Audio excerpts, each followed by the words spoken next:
This video is going to contain spoilers from the off, so I'm warning you now. All I have to say about this episode is, wow. Not only was it an emotional rollercoaster throughout both timelines due to Van being killed in such an unexpected way, but also, can we just please talk about that scene with Nat breaking down as the first signs of winter were showing? I felt like I was in tears with her. It was such a strong and immersive performance, and it rivaled the impact of Van's death because it felt like it was the day where young Nat died and we saw the troubled one that we became familiar with in the present day being born. With Shauna becoming more and more frustrating and having me rolling my eyes at the TV whenever she has an interaction with anybody. Hannah realizing that she had to get her hands dirty in order to gain the Yellowjackets' trust. And yep, you saw that right. The pit was finally revealed to us. So it looks like you know what could be happening very soon. So with that, let's dive into this week's episode and break down all that there was to take away from it. Here is Yellowjackets Season 3 Episode 9, Ending Explained. Van's death.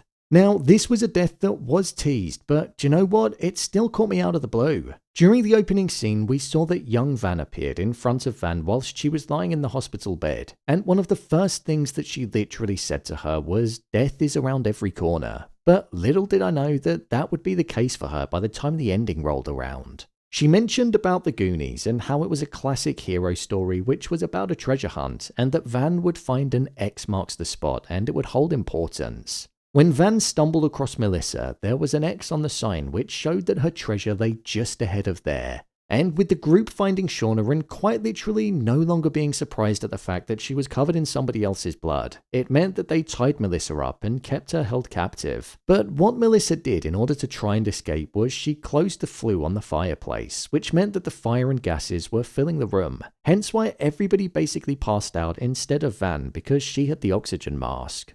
Van dragged Ty and Shauna out of the room, and when she was with Ty, she put her mask on her and brought her back. When Ty was coming to, we saw that she was battling with the evil version of herself inside of her mind that had been at the wheel for the entire time, and it resulted with regular Ty being victorious. That was the very treasure that younger Van spoke to Van about in her vision, bringing the love of her life outside of the darkness, which was her own mind. What's interesting about this is that throughout the entirety of the season, Ty felt like she had to kill in order for Van to be the person that survived. But it turned out that Van had to die in order for Ty to come back to reality, a moment which was extremely powerful. When Exit Song started playing underneath the scene of Van and Melissa together, I was certain that Van was going to kill Melissa and sacrifice her to the wilderness so that she could live. But like she said earlier on in the season, she didn't want to live that way, and she didn't want to be like that. And she died by standing by what she believed in. However, Melissa showed that she could be like that, and she then fled the scene following Van's death. Whilst Melissa seems the most sane of the group in the adult timeline, with her marrying Hannah's daughter, faking her own death and living under a different identity, whilst now, after also so easily killing Van, it really does show that she's just as impacted and messed in the head as what everybody else is from their time in the wilderness. Van got a death just like Nat in the Season 2 finale, where we saw her on the plane entering the afterlife, where she saw the younger version of herself. Adult Van said, "This is just how the story goes. I'm just dead." And younger Van said, surviving this was never the reward. It really does show that their life after they left the wilderness was a battle for survival. They were never truly living, just trying to survive. This is because their minds were still plagued with everything that happened out there, and they never truly moved on from it. Even the fact that the very plane that crashed in the wilderness is the transportation method into the afterlife for each of them, even 25 years later. It's something that shows just how much of a hold it has over the characters' lives. Van has been a great character to watch in the adult timeline, probably one of the more bearable ones because she holds the most logic sometimes, so it's sad to see her go. The only character I really like now in the modern timeline is Misty. The division in the wilderness. Division was at the heart of this episode in the wilderness timeline, as we saw Nat leading a group of people that wanted to leave, and Shauna leading a group of people that wanted to stay. The one thing I didn't truly get though is why there was no true fighting back at all to start with. Shauna wanted the group to stay in the wilderness along with Lottie and evil Ty, who was most definitely at the wheel. It looked for a moment like Shauna was going to kill Kodi, which would have been sentencing the group to death, or at least a difficult struggle due to the fact that he was the only person that knew the way out of there. But instead, Kodi and Hannah got tied up and kept in the pen where our former fave Ben was kept. Shauna really did burn some bridges in this episode, especially with Melissa when she called her out in front of everybody and said how she was nothing and that nobody cared about her until she did. She was almost envious of Melissa getting to know Hannah and sympathizing with her. You can definitely see the bond that Melissa is going to have with Hannah, and I think through their interactions they're definitely going to grow closer. Melissa's response to Shauna was one which was just heartbreaking. She simply said, "Why can't you just be a nice person?" And that made me feel so bad for Melissa, and it showed how much she cared for Shauna, but it just wasn't reciprocated. When Shauna fired the weapon at her, the face that she had afterwards was one which really leaned into the psychotic nature that we've seen her have in the adult timeline. And honestly, I'm impressed with the show on how they're making me dislike Shauna more and more as the episodes are going on. I think I've reached a new low with Shauna, and then it just somehow manages to get lower and lower. Nat gave Hannah a knife as she and some of the others were planning an escape that evening because they knew how deadly and difficult it was going to be to spend another winter there. So the plan was for Hannah to cut the ties, free herself and Kodi, and then they'd sneak off whilst everybody was asleep.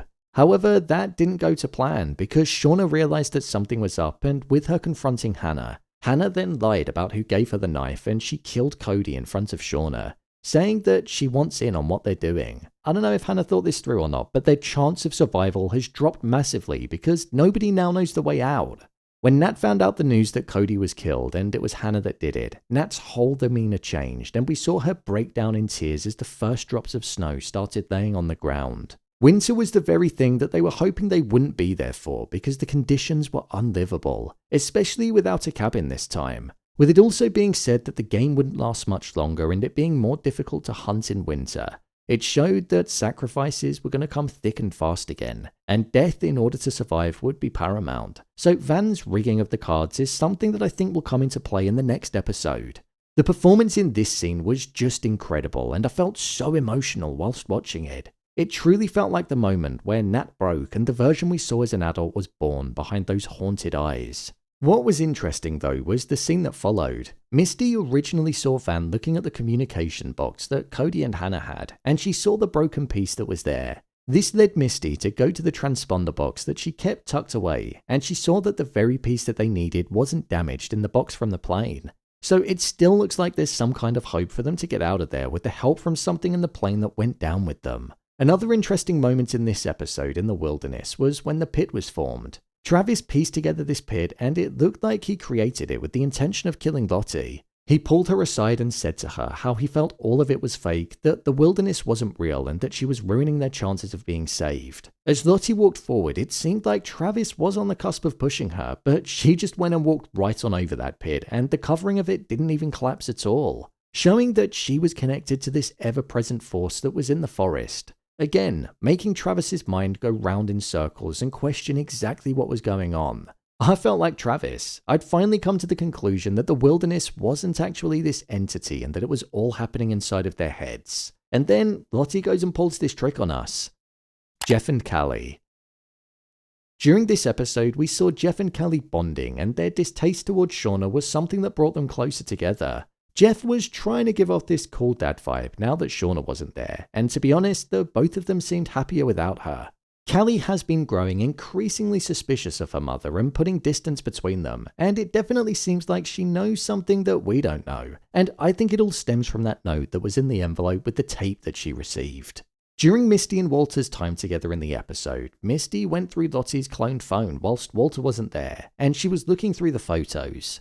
Prior to her doing that, there was a focus on the conversation about the DNA that matched Shauna's that was under Lottie's fingernails and how there could be more than meets the eye with it. It's really got me wondering now if it was Callie's DNA that was there. We know that Callie was infatuated with Lottie after she arrived, and if there was some information on this note that she wanted clarifying, she might have confronted Lottie about it. I wonder if in the photos that Misty was looking through, there was a selfie of Callie and Lottie together, and that could be why Misty was in shock. Because the dots could have joined together in her mind that the DNA could have been Callie's. My review of the episode. I thought this was a great episode of the show. We got 2 deaths and I didn't expect to see any in this episode. Van's death was one which was extremely powerful, and the line, "This is just how the story goes," felt like such a powerful one. It's almost like the harsh reality of life. You live and then you die. No crescendo, you just fade away and are left wanting more. Exactly what happened with Van. Whilst the ending was a strong scene, the scene with Nat breaking down in the snow was my favourite. It was just so emotional and it really showed us the changing character and the hopeless mindset that she had moving forward. She responded how all of us would in that situation, and it just made me side with her camp even more. With regards to the present day timeline, I'm not gonna lie, there were a few things that bothered me. When the group first saw Melissa, yes, they were shocked, but if I thought somebody was dead and then I just saw them running down the side of the road, my jaw would be on the floor. Plus, Ty knocking Melissa over and being violent and putting her in the car. I just don't get why their first response is violence all the time. I'd also say the group's reaction to Shauna being covered in blood inside Melissa's house and not even being disappointed or annoyed with her was something that bothered me slightly too. They were just like, oh, Shauna, just doing Shauna things. There aren't many other options here, are there? And that just got on my nerves. So fair play to Misty on this one for just walking out the door. Seeing the pit and winter starting shows that the very first thing that we saw in the show is inside, and I can't wait to see how the next episode is going to go now that the temperature has dropped, and not only are they going to be battling the wilderness, but they're going to be battling each other due to the division that's formed. This season has just gotten better and better with each and every episode, and I'm glad that it picked up around halfway through the season, as it's been gripping ever since. So bring on the finale. So, there you have it, Yellowjackets Season 3 Episode 9 Ending Explained.